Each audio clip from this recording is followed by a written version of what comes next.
이제 연말 시장 전망까지 이제 여러 요인들까지 해봤고, 어떻게 좀 시장 얘기는 조금 더 해주실 만한 내용이 없습니다. 이제 시장 얘기는 다 다 하셨어요. 오케이. 그런 말씀하셨잖아요. 아까도 잠깐 은연중에 이제 말씀하셨는데 위기는 우리가 모르는 것에서 오는 것보다 네. 우리가 안다고 확신한 것에서 올 수가 있다라는 이야기를 네. 최근에 해주신 말이 되게 조금 예. 좀 와닿더라고요. 네, 그게 마크 트웨인이 한 얘기이기 때문에. 네. 네. 그 양반이 이제 좋은 이야기를 원체 많이 하셔가지고. 워낙 명언을 많이 얘기하셨잖아요. 근데 그게 시장을 이제 잘 아시는 고수분들 입장에서는 네. 약간 그런 이제 확신에 대한 오류에 좀 빠질 수가 있는데 주린이 분들은 이제 아직 아는 것보다 모르는 게 훨씬 더 많으시기 때문에 네. 그런 분들한테 어떤 현실 조언을 좀 해주실 수 있을까요? 현실적인 조언. 제가 또 노하우 하나 가르쳐 드릴까요? 내가 알지 못하는 것보다 내가 확신하고 있는데 네. 그게 사실이 아닐 때 예. 우리를 공경에 빠뜨린다 했잖아요. 그렇다면 저한테도 해당되는 얘기잖아요. 저는 삼천 간다라고 생각을 하고 있는데 안 갈 수가 있는 거잖아요. 그렇죠. 예, 누구나. 그렇죠. 안 갈 수가 있는 거고 시장은 예측을 하는 게 아니라 대응이다라는 말들을 많이 하지만 항상 이 시장이 돈을 벌 수 있는 시장인지 아닌지는 예측하고 들어가야 되잖아요. 그걸 예측을 안 하고 그냥 주식을 하시는 분들도 많은데 그거는 우리가 뭐 고수독을 치든 네. 포카를 치든 딱 봤을 때 패가 좋을 때 쳐야 되잖아요. 그렇죠. 패가 좋든 안 좋든 그냥 치는 거랑 똑같은 게 시장이 지금 돈을 벌 수 있는 장인지 아닌지 아무 생각 없이 그냥 주식만 하면 된다라고 생각하는 거랑 저는 똑같다고 생각하거든요. 지금 그런 분들이 많으셔가지고. 네. 예. 그러면 이제 위기관리 방법, 대응, 예측보다는 대응이라고 하는데 대응을 어떻게 해야 되는지에 대한 예. 대응의 방법을 사실 모르는 분들이 많잖아요. 그 대응의 방법을 오늘 처음으로 하나 말씀드릴게요. 네네네. 예측보다 대응의 방법? 예. 네. 최근에 이제 10월까지는 좀 조정장으로 보고 저희가 편입비를 이제 한 2주 전부터 한 15%를 줄였어요. 편입비를 15%로 줄였다는 말이? 주식 편입비를 주식을 이제 풀로 100% 다 주식으로 들고 있다가 예. 내 자산에서 주식 편입 비율이 얼마인가? 15%밖에 안 된다고요? 예, 아니요. 15%를 줄여서 85. 100에서 15% 줄여서 줄였다고. 85. 네. 깜짝 놀랐어요. 85에서 이제 줄이면서 이제 저희 직원들한테 말씀드리는 얘기하는 게 제가 아는 고수들, 네. 주식의 고수들 2명이 있는데요. 예. 여러 명 중에 예. 아주 이 패닉 장세를 한 번도 안 겪는 고수 두 형님이 계세요. 네. 요 동네에? 이 동네에 계셨던 한 형님은 밑에서 잘 사서 이쪽 어깨에서 팔고 이쪽 어깨 때로는 허리에서도 많이 파세요. 허리에서도 팔고 자기가 생각한 이 밸류 이상에서는 그냥 전혀 쳐다도 안 봐요. 내가 원하는 수익을 얻었으니까 나는 오케이다는 거죠. 근데 대부분 보면 이제 어깨에서 파는 경우가 많죠. 그리고 진짜 머리 지날 때 이거는 오버슈팅이니까. 오버슈팅은 보통 우리가 생선 대가리는 고양이 주라는 말이 있잖아요. 명언, 제조리. 그래서 이 머리가 나오고 꼭지를 쳤어요. 예. 꼭지를 치고 이쪽 어깨가 이제 확 빠지는 어깨잖아요. 네네네. 근데 한 형님은 여기서 기가 막히게 때려버려요. 여기서. 뭐 옛날에 기술적 분석 책에 많이 나왔던 헤드앤숄더 뭐 이런 거. 그렇죠. 헤드앤숄더나 뭐 1파, 2파, 3파, 4파, 5파 하면 이 5파가 머리에 해당되는 거잖아요. 그래서 그 두 형님들을 보면 한 명은 여기서 팔고 나오고 한 명은 여기서 팔고 나와요. 네. 그래서 저는 저 형님들 하는 걸 저는 접목시켜서 여기서 일부 팔고 그 다음에 이게 어깨인지 허리인지 모르잖아요. 지나봐야 하니까. 지나봐야 하는 거잖아요. 머리가 나왔다라고 생각해서 이쪽 어깨가 나오면 여기서 15%를 더 팔자. 그러면 이제 70%가 되는 거죠. 그리고 여기서 보통 다시 상승을 이어가든지 아니면 여기 절벽이 나오든지 했을 때 이 지지선을 깨면 나머지를 다시 다 파는 뭐 그런 전략을 좀 가지고 있는데 이번에도 15% 줄여놓고 그 트리거는 미국에서 나오든 우리나라에서 나오든 어디서 나올 건데 미국에서 일단 나왔잖아요. 약간의 나스닥 시장이 어제도 예, 마이너스 나스닥. 4% 예. 빠지고 이런 모습들이 나오니까 그래서 대응 전략에 대해서 말씀드린 건데 우리가 어떤 시그널이 나왔을 때 이제는 사야 되는 시그널이 사는 것도 똑같아요. 네. 사는 것도 이 헤드앤숄더를 뒤집어서 보면 예, 이 정도 뭐 너무 싸 해가지고 사고 생각했던 것보다 더 빠지는 경우가 비일비재하잖아요. 예, 예, 예. 그러면 더 빠질 때 물타기 하는 거 아닙니다. 더 빠질 때 물타기 하는 게 아니라 도대체 이 주가의 바닥은 어디지? 예. 하고 기다리고 있다가 이제 오른쪽 엉덩이라고 그러죠. 오른쪽 엉덩이 하면서 이 매물들을 잡아 먹으면서 올라갈 때 비중을 늘리는 것처럼 파는 대응 논리도 똑같다는 거죠. 네. 주린이 분들한테도 벌써 이제 헤드앤숄더 전법까지. 근데 이 부분은 그러니까 이게 막연하게 그렇구나 하는데 이거를 실전에 대입해서는 정말 어렵잖아요, 사실. 네, 이거 실천하기 절대 쉽지 맞아요. 않습니다.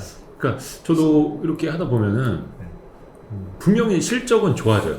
YOY, QOQ로도 좋아지는데 주가는 정점을 찍고 이게 단순한 10% 20%의 가격 조정인가 싶은데 또 계속 밀리는 경우도 있고 어렵더라고요. 그래서 이게 그냥 차트만 볼 게 아니라 기술적 분석만 볼 게 아니라 기본적으로도 봐야 되니까 근데 실적은 좋대. 근데 또 주가는 밀려. 이렇게 여러 가지 요인들이 너무 많아가지고 그래서 종합해서 말씀을 드리면 사는 거는 과학이고 파는 거는 예술이라는 말이 있듯이 살 때는 무조건 공부를 하셔서 이런 기업의 펀더멘탈을 보면서 사시는 게 맞고요. 그렇죠. 그렇죠? 근데 이 펀더멘탈이 좋은 기업을 어떻게 발굴하냐? 52주 신고가 나는 그런 센 주식부터 매매를 하는 습관을 가지시는 게 좋고 비싸다 그렇죠? 생각하지 말고 비싸다 생각하지 말고 예, 어떤 이익의 모멘텀이 앞으로 있길래 이 주식은 이렇게 강한가 그리고 또 하나 단기적으로 뭔가가 있으니까 내가 지금 사서 내 다음 주에 팔고 나와야지. 이런 매매는 잔파도를 타지 마라. 이런 매매는 하시면 안 되고요. 장기적인 그림이 좋은 회사부터 매매를 하셔야 됩니다. 그 장기적인 그림은 10년 뒤에 15년 뒤에 뭘 할 거다라는 이런 기업은 전혀 의미가 없습니다. 그렇죠? 10년 뒤 일을 어떻게 알아요? 3년 뒤 일도 모르는데. 그래서 내년, 내후년까지는 이 회사는 이렇게 된다라는 그림이 확실할 때 들어가는 거고요. 그렇게 펀더멘탈이 좋아지는 기업을 이제 사시는 거고, 파는 거는, 왜 파는 거는 예술이라고 그랬지? 이익이 모멘텀이 막 발생하고 뭐 이런데도 아까 말씀드렸듯이 이익은 올라오는데 주가는 안 올라가는 그런 그림 속에서 PER이 저 PER이 되고 마치 이 주식은 여기서도 사야 될 것 같은데 주가가 무너질 때가 있어요. 무너질 때가 있는데 그게 대주주 과세료 요건 때문에 무너질 때도 있고요. 아니면 다른 어떤 이유 때문에 무너질 때가 있는데 예를 들어서 뭐 재작년에 동진 세미캠 같은 주식은 펀더멘탈이 굉장히 좋게 매출이 증가를 하고 매출이 아마 4년 연속 계속 증가했을 거예요. 근데 주가는 70% 마이너스 났어요. 아 그래요? 네. 이 70% 마이너스 나는 이런 게 주식의 성질이라는 거죠. 예. 그래서 내가 아무리 좋게 봤던 주식도 이렇게 50% 70%까지 빠질 수가 있기 때문에 이런 변동성에서는 내가 어떻게 대응해야지라는 항상 대응 전략을 가지고 계셔야 되고 그래서 5% 10% 빠지면 무조건 손절매 저는 이런 거는 그닥 좋은 전략은 아니라고 봅니다. 왜 5% 10% 났을 때 손절매를 한다는 이유는 그 기업에 대해서 제대로 공부를 안 하고 샀기 때문에 5% 10%에서 자르는 거잖아요. 그렇죠. 그렇죠. 네. 그래서 내가 확실하게 어떤 공부를 해서 산 주식이라면 그 주식이 5%가 됐든 10%가 됐든 그걸 두려워하지 마시고 단지 비중을 늘리는 시점은 내 생각이대로 그 주가가 움직일 때 그럴 때 이제 비중을 늘리는 그걸 소위 말해서 이제 피라미드 기법이라고 하잖아요. 빠질 때 늘리는 게 아니라 오히려 올라갈 때 늘리는 그런 기법으로 해서 그렇게 하시다 보면 항상 올라가는 주식은 내가 비중이 많고 그 별로 지지부진한 그런 주식에 대해서는 비중이 낮아요. 근데 대부분은 보면 반대로 돼 있죠. 올라가는 주식은 잘라 먹어서 없거나 비중이 낮고 밀려 있는 주식만 잔뜩 들고 있는 물 타다 보니까. 네. 그런 잘못된 매매 습관을 반대로 좋은 매매 습관으로 바꾸셔서 매매하시다가 어느 정도 이 정도면 너무 비싼 거 아니야? 나는 이 정도면 많이 먹은 것 같은데 하면 여기서 다 파셔도 되고 아니면 일부 팔아보시고 그 다음에 오른쪽 어깨에서 나중에 다시 나머지를 다 판다라는 나만의 대응 전략이 있으면 주식을 할 때 두렵지가 않아요. 네. 너무 고수의 영역인데. 그 마지막으로 그 공부 얘기 나왔으니까 네. 우리 조금 개인 투자자분들이 현실적으로 이제 주식을 공부하는 방법. 그러니까 사실 어떻게 보면 기업의 펀더멘털을 찾아 나서는 방법이잖아요. 실적이 올해보다 내년 더 좋아질 거냐, 내년보다 내후년 더 좋아질 거냐. 아까 그 동진 세미캠 같은 경우도 이야기해 주셨지만 시장에서는 여기 뭐 실적 좋아봐야 1년 반짝일 거야 했는데 이 회사 계속 실적이 좋아지면서 그게 아니었다라는 걸 입증을 하니까 또 나중에 이제 장기적인 추세로 또 갔던 거라고 저는 보는데 그런 기업들이 이제 찾아 나서는 방법에 대해서도 마지막으로 좀. 네. 이게 저희 회사만 하더라도 아침부터 11명이 각자의 섹터에서 기업을 분석해서 발표를 하고 하거든요. 아침 6시 반부터. 네. 그렇게 하는데 뭐 개인분들은 이 팀이 없다 보니까 유튜브를 통해서나 이렇게 많이 공부를 하시잖아요. 근데 좋은 뉴스, 굿 뉴스 중에 하나는 좋은 기업 발굴을 해주시는 분들이 되게 많습니다 이제는. 엄청 많아요. 엄청 많아요. 네. 진짜. 그런데 그분이 얘기하는 주식이 진짜 좋은 기업이 맞는지 안 맞는지는 검증은 하셔야 돼요. 내가 검증해야죠. 그렇죠. 직접. 예, 한 3개월 정도 저 유튜브에서 얘기하시는 분이 얘기하는 종목이 실질적으로 어떤 흐름을 보이는지 좀 검증을 하실 필요가 있고요.